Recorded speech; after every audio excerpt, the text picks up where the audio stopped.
We returned to New Orleans and Metairie Cemetery to meet with Larry D'Antoni to discuss two Empire family names forever entwined with the history of faith, food, beer, and everything else that came to define the Big Easy. All that and more on this episode of Grave Talks with Shannon Scott.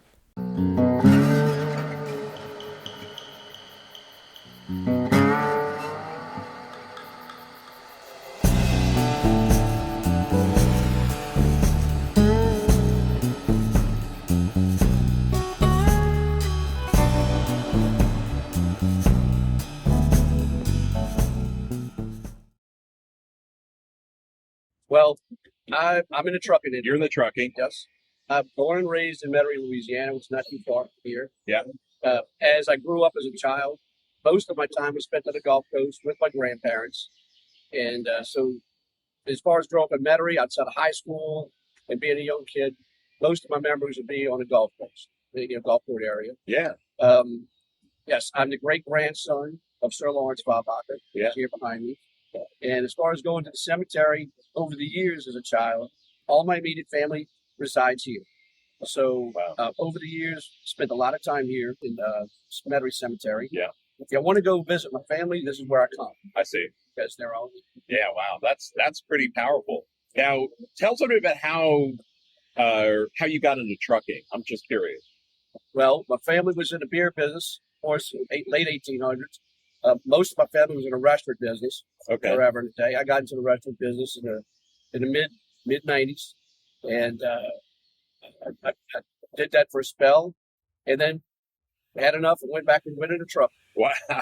Now the restaurants will burn you out, won't it? Well, especially if you know not used to people showing up for work. That's commonplace in the restaurant industry. As a business owner, I can relate to that. So you have a bit of a culinary element to your life then, right? Certainly. To say the least. I And worked with some great chefs over the years. man, I bet. Any you care to name? None of you would know. Okay, fair enough. Just local like legends. In Certainly. Nice, I mean, all executive chefs from some of our well-known restaurants in the French Quarter. Yeah. To be sure. But yeah, none of them you would know. I got you. And would you mind telling us a little bit about like some of the restaurant names of past, or do you want to talk about that?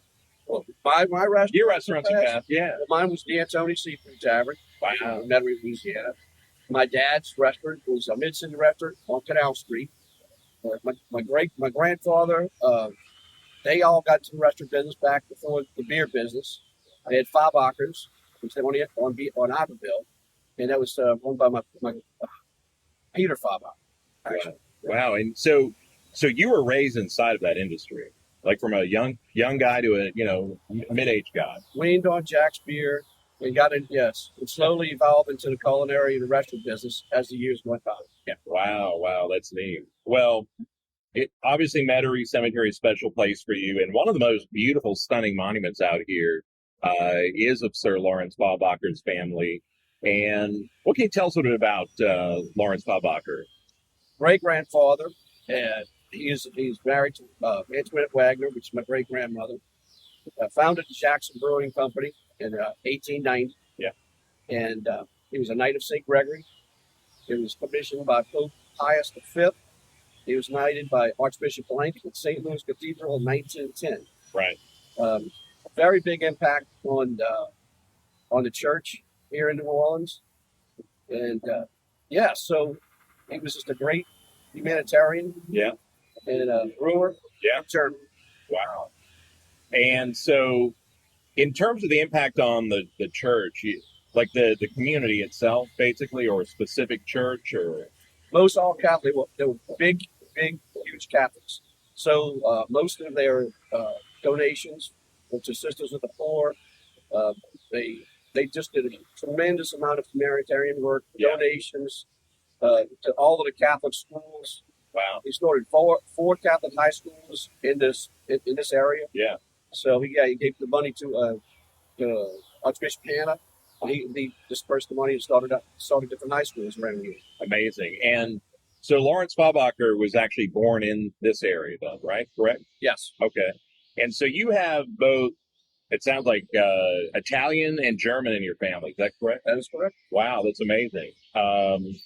Now, when you come out here to the cemetery and seeing Sir Lawrence Fabacher's vault, I mean, what are some of the things that come to mind when you really think about the impact of his life and maybe the way the monument was created, or just impressions like that?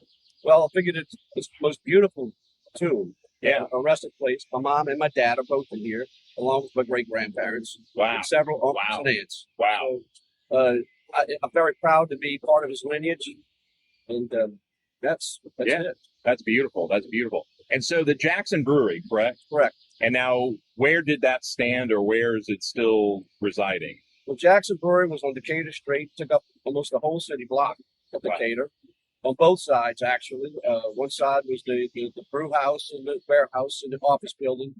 On the opposite side of Decatur Street would be mostly the mill works, machine shops, and whatnot to support the brewery. Whole complex. Yeah. Whole neighborhood.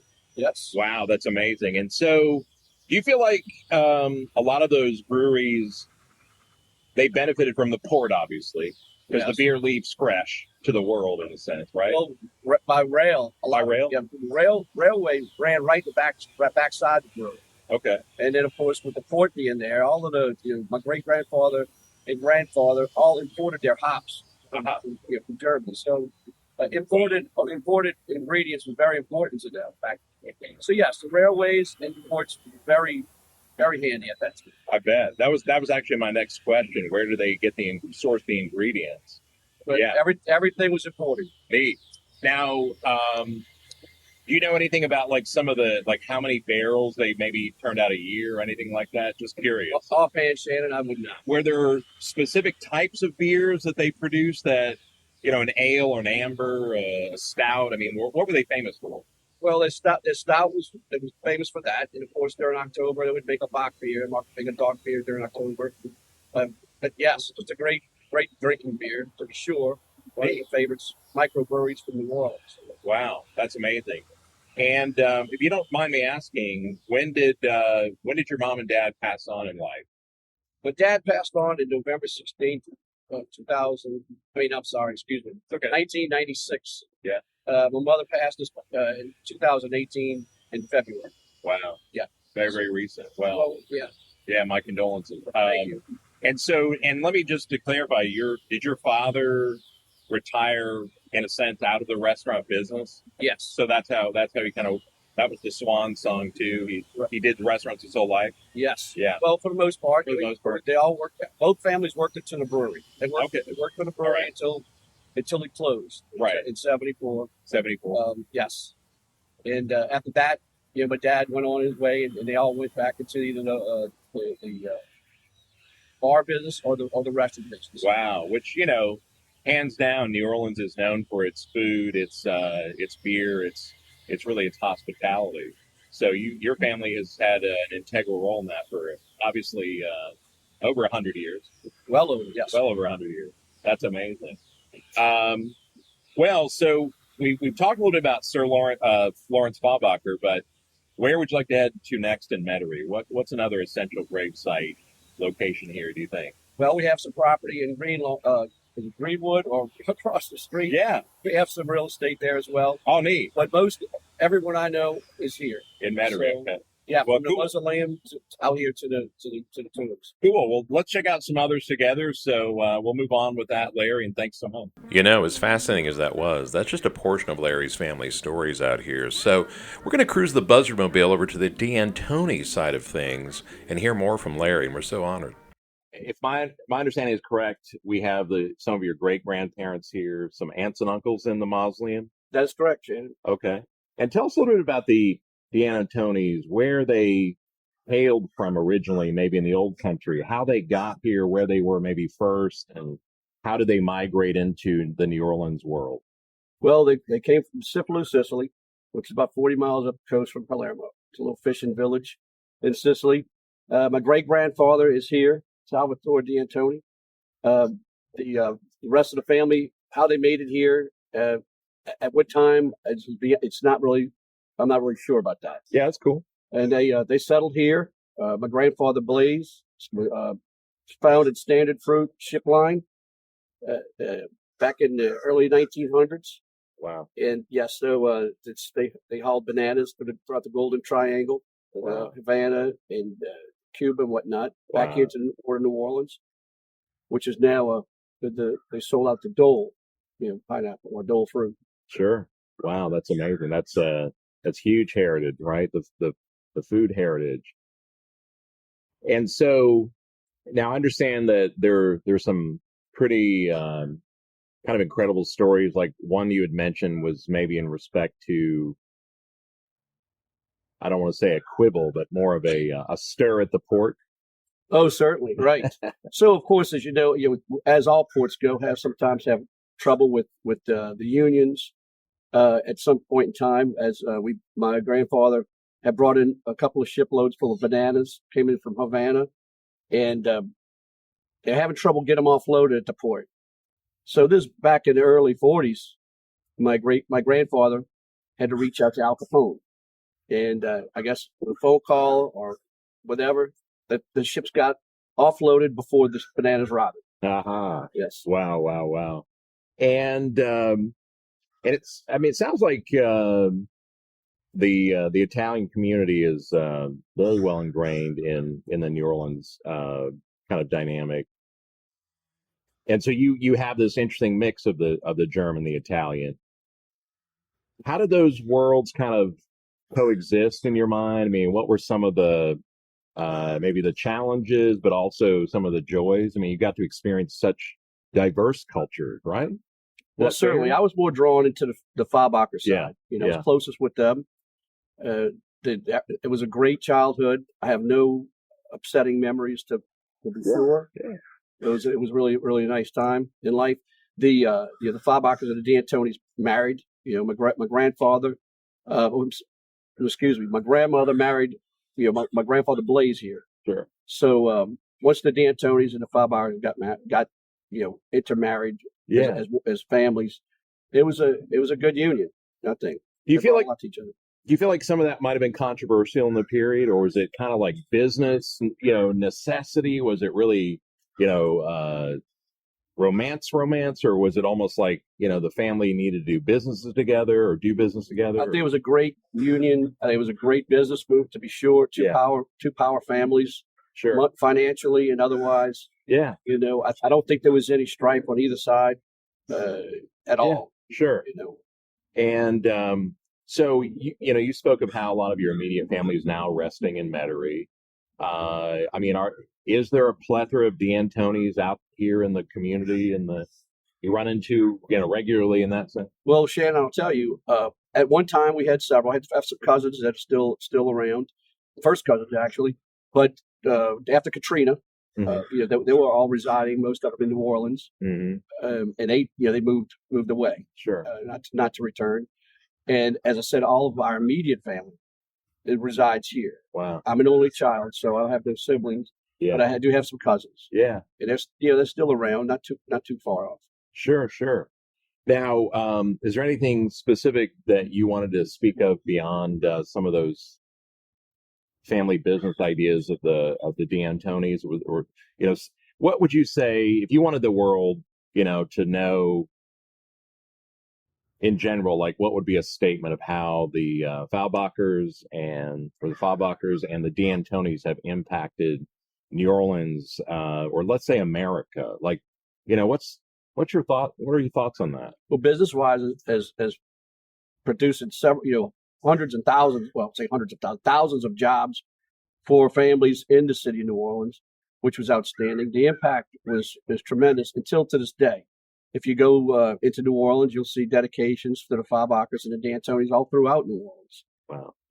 So it's a pretty impressive lineage, to be sure, and unfortunate that it's not. Some of the businesses aren't still around, but their impact is. Yeah, isn't that amazing? I think we've hit on that idea a few times in our visit, that some of that stuff really just lives on in the spirit of the culture more than it does institutionally, always. And that's an important part of it. I think the breadth of the place, that family impact. So I'm always curious, these are stories of immigrants, coming to America. I mean, you could say that, is there something that you feel is encapsulating or some kind of statement about the American dream that you feel that they realized? Well, right. Well, they started from nothing when they came over here. Yeah, They really did, and they built empires on both sides of the families. yeah. A lot to, a lot to be proud of with that. Well, so tell us a little bit about the last Jax Brewery family member that came to stay with you, and you had a stipulation about the beer making. Right. Well, my cousin Robert Ertling, he was first cousin. He stayed with me for a bit while he was getting doing some hospital, some testing and whatnot for his health. And so he asked me to stay at my home for a bit. When I'm staying for a bit, he stayed for like 3 months. I told Cuz, I said, absolutely not a problem with that. But because he was a brewmaster, he was brewmaster at Dixie, and he knew what he was doing when it came to brewing. So I asked him, I said, well, look, I want you to show me how to make a batch of beer. He said, no, not a problem, Cuz, which never did come to fruition. But then it brings on, so Jack was sold in the mid '70s to Pearl Brewing Company out of San Antonio, which became PBR, Pabst Brewing Company. So if you're drinking PBR today, you're basically drinking Jack's, is what he told me. So I thought that was a good little nugget of information before he passed on. And he was 83 or 84 when he came to you, right? Well, he was like 81, Okay. and then he moved back out of town, and he passed away. So this was like last year, and he'll be missed. Yeah. Great guy, very smart. All the Fabachers and D'Antoni, they all went to Jesuit, and they all went to Loyola, except me. I'm the black sheep when it came to that. Wow. So, and just a quick curiosity, where did you go to school in your life? I went to Rummel High School. I did some schooling at Southern Miss. Okay, right. And what did you study? Just general studies. I knew going in that my family was in the restaurant business, that absolutely whatever I would learn would not take me where I needed to be there. So I just decided to quit. I took care of my grandmother. I was her caregiver till she passed, and then I went, got into the restaurant business with my dad. Yeah. Wow. Wow. So, but that's just fascinating history, especially if you think about just people's almost palates. It's like you're in the palates of millions of people. Well, I'll tell you, the stories you could hear from these stories have gone away. It's this show that keep history alive. When my uncle was with Dixie, he was telling me the owner at the time of Dixie, they were drinking at a bar across the street, and they were drinking Dixie, and he said, "Man, that beer kicks like a 45." Dixie 45 was born. That's how they got the name Dixie 45. Because a beer it kicks like a 45. He goes, yeah. So Dixie 45. Wow. And so do you remember some of the stories, and including your own, of maybe famous patrons that came into your restaurants and things like that? Some goodies, Not too much on my end. That's fair. Famous people. That's fair. I'm sure they did. You just, were working. Well, certainly. Yeah, they would have been in and out. I would have never known. Yeah, exactly. To be honest, I'm in the kitchen. Yeah. Turnover you're doing. Yeah. Certainly. Absolutely. Well, cool. I think that's awesome. Pete Fountain used to come in. He came into my dad's place, and he was a neighbor of my grandfather Blaze on Swan Drive. But he would patronize my place at times, and he'd patronize my dad's any place of business that was open. Yeah. He was a great guy. Let me ask you this. I think what's drawn me to New Orleans from, a historian perspective, just in the whole realm of the United States history, I don't think there is more of an exotic, eccentric city in the United States. I mean, would you say that's fair? Have you ever been to another one? I would say it's fair. Is it like the New York City of the South in a way? Well, there you have it. Every slice of everything. I think everybody's got their own spice. Every city's got its own spice. I think New Orleans brings, because of the different cultures throughout the years since the conception of Louisiana. Yeah. Be it French, Spanish, Italian, Irish, German. Yeah. Brings a lot to it. Between the food cultures, the beer, we had 4 microbrewery beers. Jax being one of the largest in the country at the time. There's a lot. The city had a lot to offer, a lot of flavor. Yeah. That'd be a good verb. A lot of flavor to offer the country. And at one point, I know it's one of the best destinations or vacation destinations. People always wanted to come to New Orleans, went to the French Quarter. They love the food. They love the ambiance, the romance of Bourbon Street or Royal Street. Yeah. Sure. I think that is a testament to New Orleans. So, Larry, you kind of told us a really wild story about your eccentric grandfather, D'Antoni here, right? Well, Eccentric, Yeah. pretty strong. Well, all right. Well, I mean, a little bit He was a larger than life passionate kind of guy, larger than passionate, life. They were very like good that. verbiage. So he had a 150-foot yacht, He had a big boat. which blows my mind. I mean, you can't buy that today unless you're really loaded, but it sounds like he was in the period. It was a big boat. Yeah, big boat. So on the yacht, tell us a little bit about that story. if you don't mind. Okay. So, as a story goes, throughout the years, I was told by my mother, my dad, uncles, people around the city of New Orleans. If you go, they would tell you. Anybody knew my grandfather Blaze, or Dan as we call him, knew that he was a little quirky at times. So he had this baby grand piano that was in the parlor on the boat, and he had a brand new one that was in the hold of the boat that they refused to bring upstairs to. I guess they would be playing in the parlor or whatever would be on the boat. So he had enough. He went out there and pushed the boat overboard to Lake Pontchartrain. So to this day, it's somewhere out there. So, but that kind of inspired him to bring the new one up.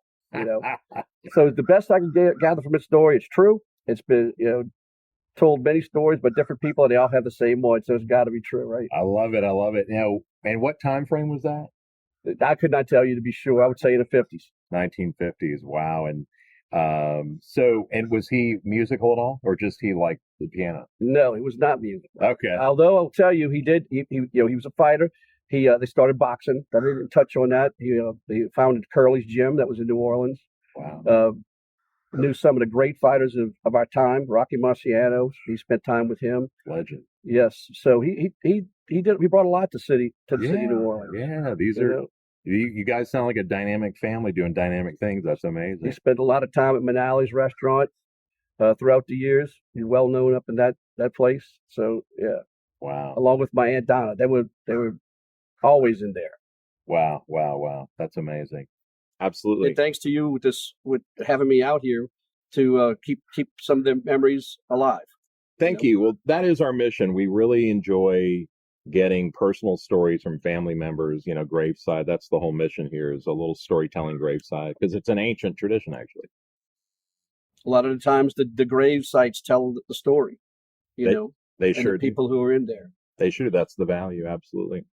Well, Larry, thanks for giving us a little bit of your day today in Metairie Cemetery in New Orleans. It's really been an honor to meet a local, and especially with such incredible family history. So we look forward to sharing that with others. Thank you very much, Shannon, for having me. Thank you, Larry. Appreciate it.